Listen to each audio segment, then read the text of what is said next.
Расцветали яблони и груши, поплыли туманы над рекой. Выходила на берег Катюша, на высокий берег, на крутой. Выходила на берег Катюша, на высокий берег, на крутой. Выходила, песню заводила, про степного сизого орла. Про того, которого любила, про того, чьи письма берегла. Про того, которого любила, про того, чьи письма берегла. Ой, ты песня, песенка девичья, ты лети за ясный солнцем свет. И войсу дали пограничье, от Катюши передай привет.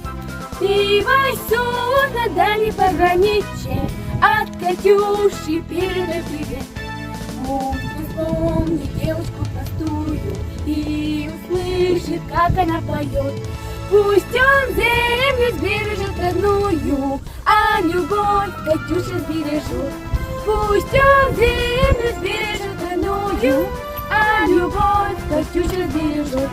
Расцветали яблони и груши, поплыли туманы над рекой. Выходила на берег Катюша, на высокий берег, на крутой. Выходила на берег Катюша, на высокий берег, на крутой.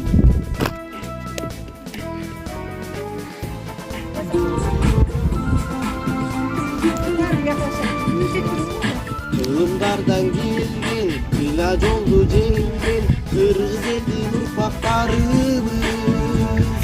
Azırsa da zaman, aldasa da zaman, Aslı kılma öz mekenine. Değiştim köründe, gelmedin önünde, Beri geleceğim, Kırgızistan'ım. Aman mekenim, ardak tucerim, Kılımlarla seni, saltak gelenim. Mekenim benim, kırmadım cerim, Yürüdüm seni, saltak gelenim. Argasız ketsen de, ağızga jetsen de, Sağınarsın ıyık mekenim. Dilim büktü elbis, ölümge sebepsiz, Kırgızmın dep korkup namuslu. Değiştim köründe, vermedin önünde, Bere geleceğim, Kırgızistan'ım. Ada mekenim, ada tucerim, Kılımlarla seni, saklap gelemim. Mekenim benim, kırmadım cerim, Kırgızlarla seni, saklap gelemim.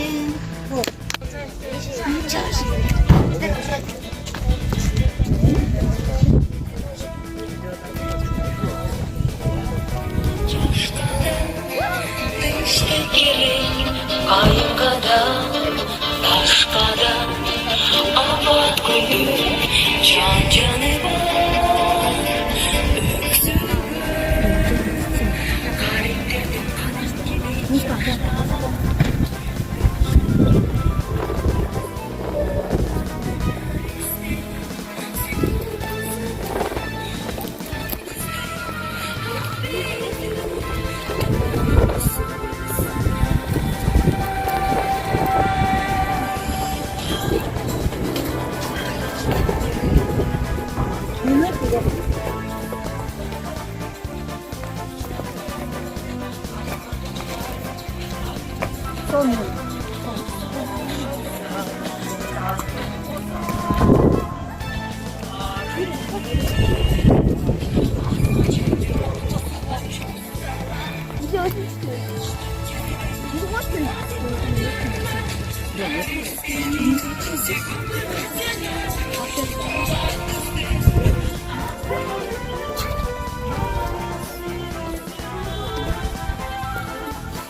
Yani.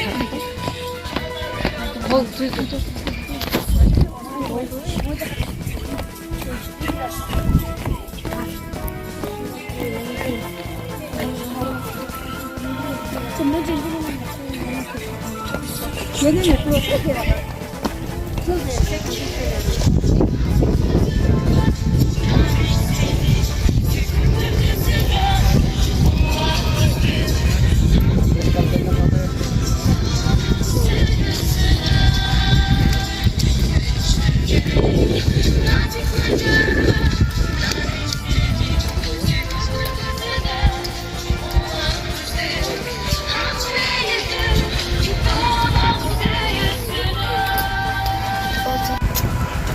Алкол османы дүкентай. Дүкентай. Күшті шарғыз. Bir günde 100 жығылып, 100 басарғыз. Az ыйлай, борс-борс күліп, көп та күлбөйт. Кемпирде, тексен доғу, тазасыйды. Кыргызда, ачырқа бойыншы. Құчақтап, ұқтап қалып, бер жігіген. Ару боп, абалар ұрдап қойды. Дүкентай, сағынды, атакемай келсекенде, ал келіп, тілегімді берсекенде. Қарылар мұныққанда жын болшы, көзінің жаш чүрді, бұрчақ. Анткені 3 жыл болды, қабар келген, палан күн, палан жерде өлді деген. Ел үшін қазата жоғынан көмді, атакесі қайтпай қалған. Бирокта бардық аял жақшы көрөт, бүгөндүн эркелетчү атасы көп. Жеңиш, жердің үрөп чыгат күн. Жеңиш,